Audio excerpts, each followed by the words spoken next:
Hello दोस्तों, welcome back to क्यूरियसरी for the daily dose of Indian football.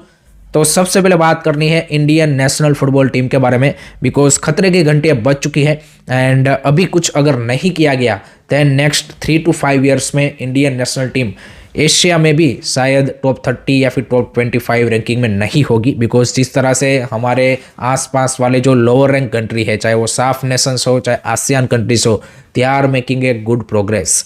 देखिए, SAFF countries का तो हमको आइडिया है, बट आसियान कंट्रीज में भी जो लोअर रैंक आसियान कंट्री है, क्योंकि जनरली हम बात करते हैं थाईलैंड, मलेशिया, इंडोनेशिया, वियतनाम, इन सब की, लेकिन जो तिमोर लेस्ते है, लाओस है, कैम्बोडिया है, उन्होंने भी भाई उनकी नेशनल टीम ने अच्छी प्रोग्रेस दिखाई है।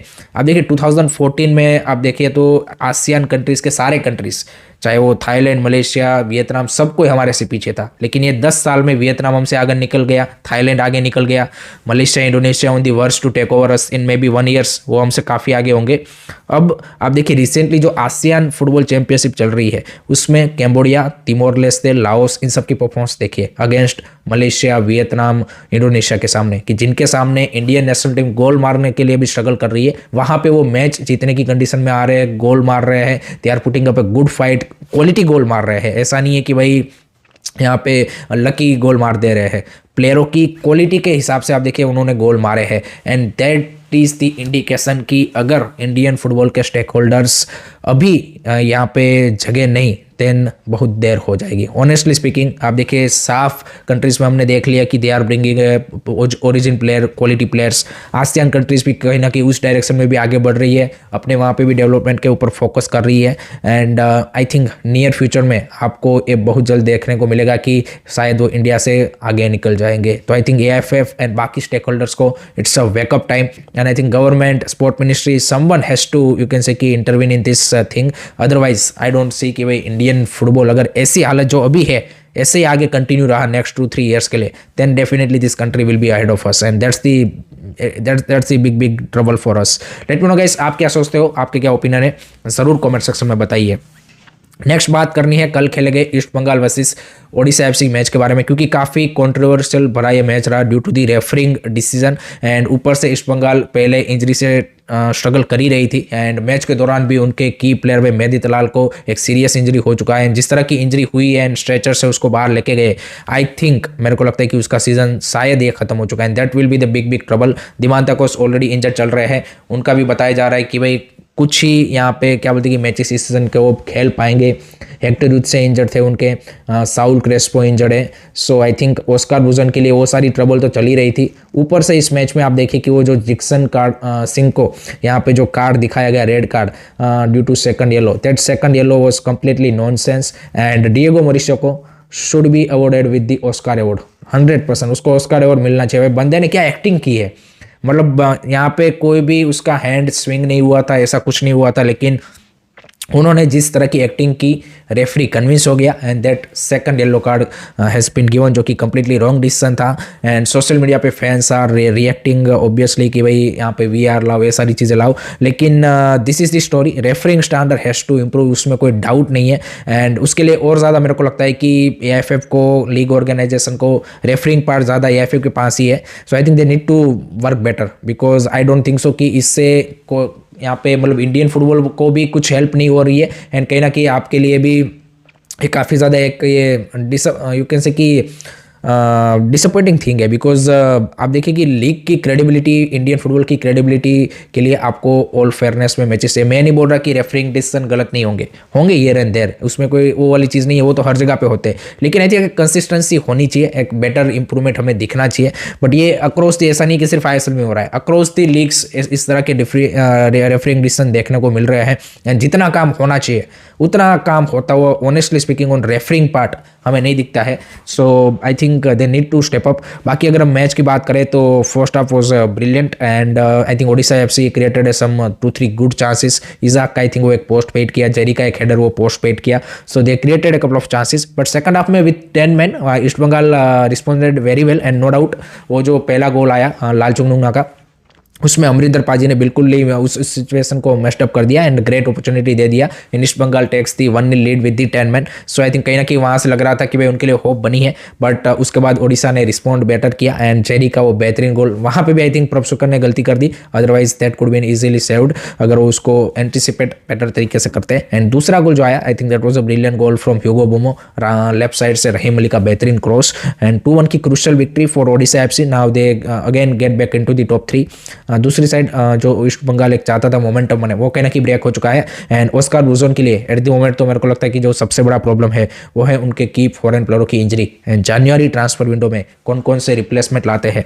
वो देखना काफी इंटरेस्टिंग होगा। लेट मी नो गाइस आपकी क्या ओपिनियन है, कमेंट सेक्शन में जरूर बताइए। उसके बाद बात करनी है एएफएफ की एक और कंट्रोवर्सी के बारे में।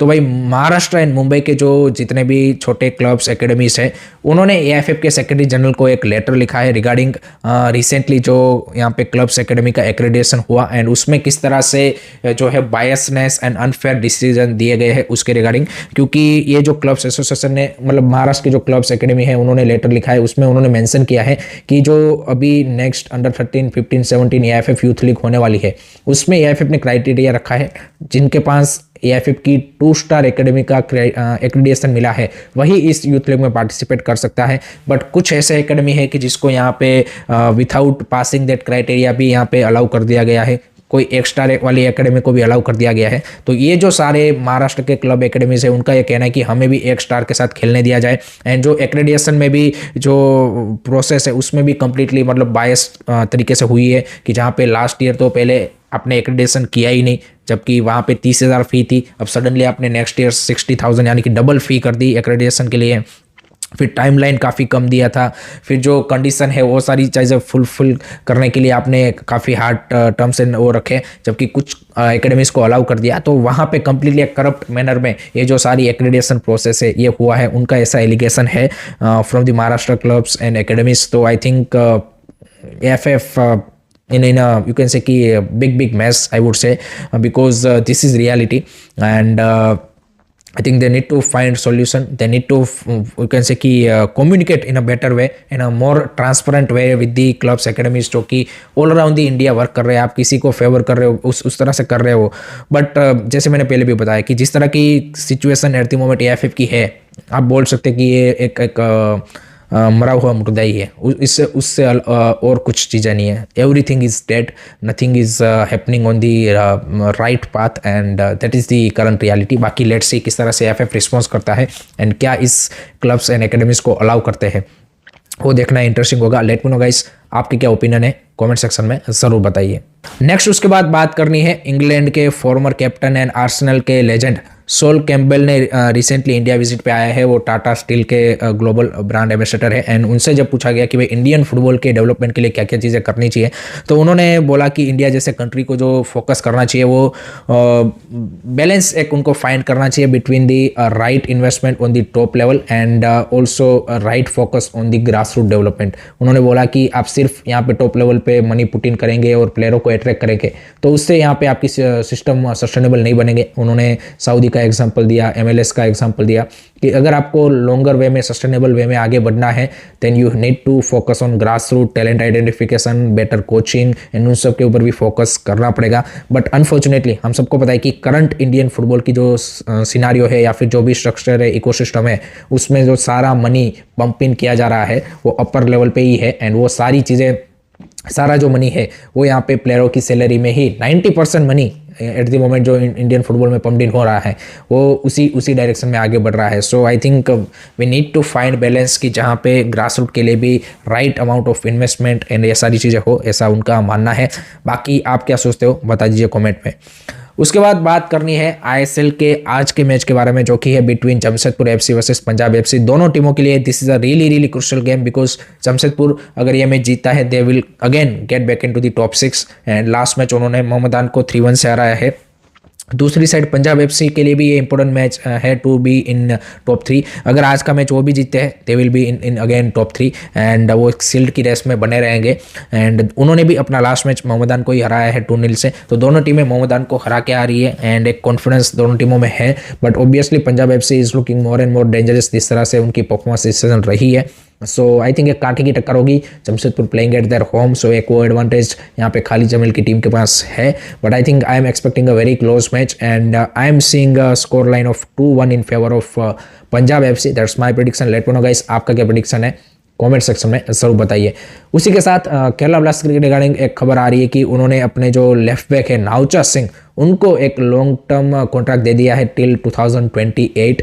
नाउचा Singh last season as a loan player आए थे फ्रॉम मुंबई सिटी एंड अच्छी एक परफॉर्मेंस उन्होंने कंटिन्यूअस ग्रोथ दिखाया। इस सीजन उनको परमानेंट कॉन्ट्रैक्ट दिया गया एंड अब उनको कॉन्ट्रैक्ट एक्सटेंशन भी दे दिया गया है till 2028। I think promising player है एंड अगर ऐसे ही लगातार खेले तो obviously he can be a really good asset for Kerala blaster.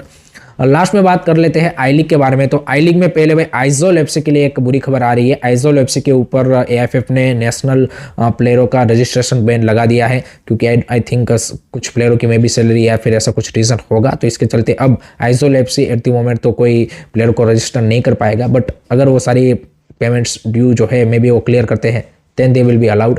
उसके अलावा आज से गेम वीक 5 स्टार्ट हो रहा है आई लीग का, जहाँ पे पहला मैच है SC Bengaluru versus Delhi FC के बीच में। दोनों टीमें अपना पहला मैच इस सीजन का लास्ट जीत के आ रहे हैं, सो एक फुल ऑन कॉन्फिडेंस होंगे एंड इंटरेस्टिंग मैच हो सकता है। दूसरा मैच है आपका यहाँ पे श्रीनिधि डेक्कन वर्सेस टेम्पो एससी।